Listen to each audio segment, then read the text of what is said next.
दोनों से ये सवाल होगा कि समान नागरिक संहिता में दिक्कत क्या है आपको? ठीक है, क्या करेंगे गौरव AIMIM को समान नागरिक संहिता से आखिर इतना ज्यादा परहेज क्यों है? और सवाल गौरव भाटिया जी आपसे भी पूछे जाएंगे कि क्या राज्यों को वास्तव में पूरा अधिकार है कि बिना केंद्र की मंजूरी के या मदद के वो अपने अपने राज्य में अपने अपने तरीके से समान नागरिक संहिता लागू कर पाए? इस पर मैं लौटूंगी, लेकिन एक बार आलोक शर्मा जी का रुख करते हुए, बहुत देर से वो इंतजार कर रहे हैं। आलोक शर्मा जी, ओवैसी साहब जितने आक्रामक हैं, उससे क्या कांग्रेस पार्टी को झटका लग सकता है? क्योंकि अगर हम देखें पिछले 25 सालों के इतिहास को उठाकर, तो सबसे अच्छा प्रदर्शन आप लोगों का 2017 में रहा था। भले ही विपक्ष में रहे हो, लेकिन 77 सीटें आप लोगों ने जीती थी। लेकिन असदुद्दीन ओवैसी के आक्रामक चुनावी प्रचार की वजह से क्या मुस्लिम वोट उधर शिफ्ट हो सकता है, और इसका डर है कांग्रेस पार्टी को? आलोक जी देखिए, कांग्रेस पार्टी कभी डर में नहीं रहती और कभी भी कांग्रेस पार्टी बी और सी टीम से नहीं डरती है। इतना जरूर है कि ओवैसी साहब जो हैं वो पूरी तरह से बीजेपी के इशारे पर काम करते हैं। बिहार में अभी एक उपचुनाव हुआ, 12,000 वोट उनका कैंडिडेट लेकर गया और हमारे जो गठबंधन का कैंडिडेट था वो 2,000 वोट से हार गया। तो इसमें कहीं कोई दो राय नहीं है कि पूरी तरह से अगर ओवैसी सबसे महत्वपूर्ण किरदार है इस पूरे चुनाव में तो बीजेपी के लिए। बीजेपी चाहेगी ओवैसी जी जिंदा रहें, ओवैसी जी चुनौती दें।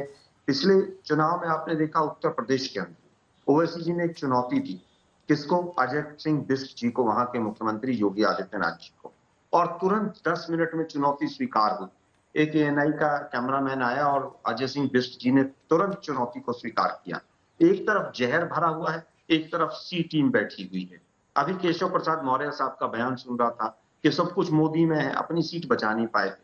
बीजेपी के नारे अब आने शुरू होंगे, गोली मारो, 80-20, शमशान कब्रिस्तान, रामजादे, दूसरा शब्द, ये दोनों मिलकर काम इसको पूरी तरह से, क्योंकि भाजपा ने कोई काम किया नहीं 27 वर्षों तक काम नहीं किया, तो दोनों चाहेंगे कि वो उस पिच पर हिंदू मुस्लिम वाली पर चुनाव को लेकर जाएं। कोई मोरबी पर बात नहीं करेगा, कोई नहीं कहेगा कोरोना में क्या हालत हुई, कोई नहीं बताएगा कि सूरत की शमशान की शवदाग्रह की जो भट्टी थी वो किस तरह से पिघल कर गिर गई, कोई नहीं बताएगा कि SIT कहां तक लट्ठा कांड की पहुंची है। हिंदू मुसलमान पर कैसे चुनाव को लेकर जाया जाए।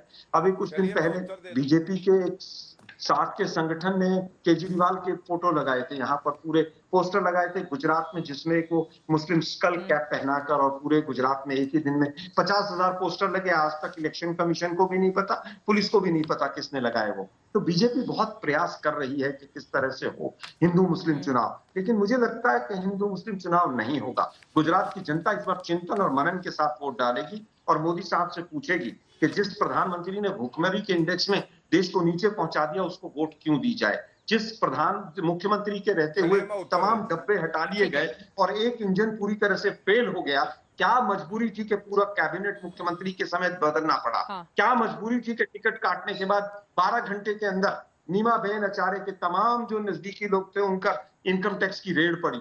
गुजरात के लोग अब वास्तविकता जानना चाहते हैं कि डॉलर की तुलना में रुपया कहां गया, पेट्रोल और डीजल के दाम कहां है, गैस के सिलेंडर के दाम कहां है। इन मुद्दों पर बात मैं जवाब ले लेती हूँ। अब इनकी सी टीम है। सुजाता पांडे जी, मैं फौरन आपके पास आऊंगी, लेकिन उसके पहले गौरव भाटिया जी, वो कह रहे हैं कि 27 सालों का हिसाब किताब नहीं देना चाहती है बीजेपी, उसको ओवैसी सूट करते हैं, हिंदू मुसलमान की पिच पर दोनों एक साथ बैटिंग और बॉलिंग करना चाहते हैं। देखिए, सबसे पहले तो 27 साल जनता ने आशीर्वाद दिया है।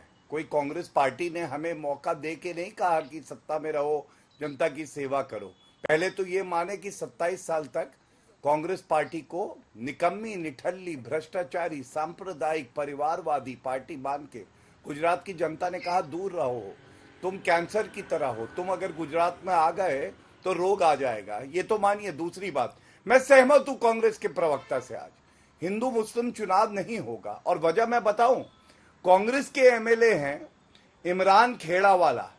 इमरान खेड़ावाला ने क्या कहा है आपको मालूम है? मुसलमान है ना। उन्होंने कहा मोदी जी पे मुझे भी गर्व है, मोदी जी बहुत अच्छा काम कर रहे हैं।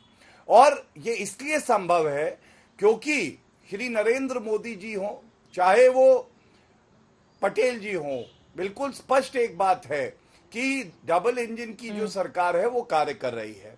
तीसरी बात, आपको मालूम है मधुसूदन मिस्त्री जी ने क्या बोला? मोदी जी को औकात दिखा देंगे। चित्रा जी, आप मुझे ये बताइए, चुनाव लड़ने आए हैं, आप अपने मुद्दे रखिए। जब 26 में अंडा सीटें आती है लोकसभा में, 27 साल से सत्ता में नहीं आए हो, गुरूर देखिए। आप कहते हैं औकात दिखा देंगे मोदी जी को, और इसी तरह से मणिशंकर अय्यर ने कहा था चाय वाला कभी प्रधानमंत्री नहीं बन सकता, जनता ने बना दिया। प्रियंका वाड्रा गांधी ने नीच बुलाया था, जनता ने जवाब दिया। देखिए कांग्रेस, बीच में मत बोलिए, एक मिनट, जनता ने क्या हश्र कर दिया। चित्रा जी 42 पर्यवेक्षक बनाए हैं इन्होंने, और मुझे ऐसा लगता है 42 सीटें भी नहीं आएंगी। जैसे चुनाव होता है सत्ता में और विपक्ष में आने के लिए, यहां चुनाव हो रहा है कि विपक्ष में और जमानत जब्त कितनी होंगी। आम आदमी पार्टी आएगी विपक्ष में कि कांग्रेस पार्टी आएगी, या जमानत जब्त ज्यादा होंगी इनकी, ये इनका हश्र है। और अंत में अभी एक सेगमेंट और आएगा तो कुछ और बातें कांग्रेस पार्टी की बताऊंगा। ठीक है चित्रा जी, छोटा सा उत्तर देना चाहूंगा, कैंसर से शुरू इस पे आलोक जी आप जवाब दे दीजिए। ये बात तो सच है ना आलोक जी, देखिए 27 सालों से अगर आप चुनाव में अच्छा परफॉर्मेंस नहीं कर पा रहे हैं तो इसमें बीजेपी की क्या गलती है? उनके तो टॉप से लेकर छोटे नेता सब लोग लगातार यहाँ पर लगे हुए हैं। प्रधानमंत्री नरेंद्र मोदी, गृह मंत्री, उनके मुख्यमंत्री और तमाम दूसरे राज्यों के भी बड़े बड़े नेताओं की फौज यहाँ पर उतरी हुई है चुनाव जीतने के लिए। तो अगर आप में दिक्कत है तो आप बीजेपी को कैसे घेरेंगे? वो तो 27 साल से चुनाव जीत रहे हैं ना, बीते दोनों ही लोकसभा की सारी सीटें बीजेपी जीत रही है। आपकी बात से पूरी तरह से सहमत हूं कि कहीं ना कहीं हमारी कुछ कमियां रही हैं। गुजरात की जनता ने तो हमें आशीर्वाद दिया, हमारी कमियां रही, मैं इस बात को एक्सेप्ट करता हूं। लेकिन कैंसर गुजरात के लिए पूरी तरह से भाजपा हो गई। भाजपा में बेरोजगारी कहां पर है, महंगाई कहां पर है, 100 लोग कच्ची दारू पीकर मर जाते हैं और कैंसर कांग्रेस है।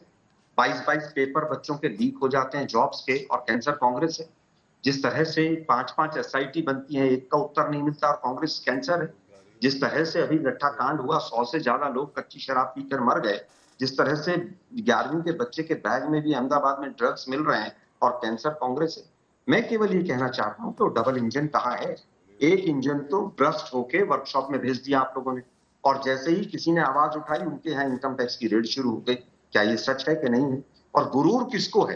गुरूर तो बीजेपी को है, गुरूर तो नरेंद्र मोदी साहब को है कि सरदार पटेल का नाम छोटा करके उस स्टेडियम का नाम अपने नाम पर रख लिया। गुरूर तो मोदी साहब को है और अडानी को है कि सरदार वल्लभ भाई पटेल के नाम से जो एयरपोर्ट बना उसके ऊपर अडानी एयरपोर्ट लिख दिया गया, उसको छोटा कर दिया गया। गुरूर किसको है? गुरूर तो भाजपा को है कि हम हार ही नहीं सकते हैं। अब 2002 से अभी तक हमारी हमेशा सीट बढ़ी और वोट परसेंटेज बढ़ा। और इस बार चित्रा जी मैं गुजरात की जनता के बीच में 1.25 महीने से हूं, इस बार सरकार आ रही है हमारी। आप देखिएगा इस बार एक झूठा जो गुजरात मॉडल चलाते हैं ये बीजेपी के लोग, गुजरात की जनता समझ चुकी है, इस बार इनको वोट नहीं देगी।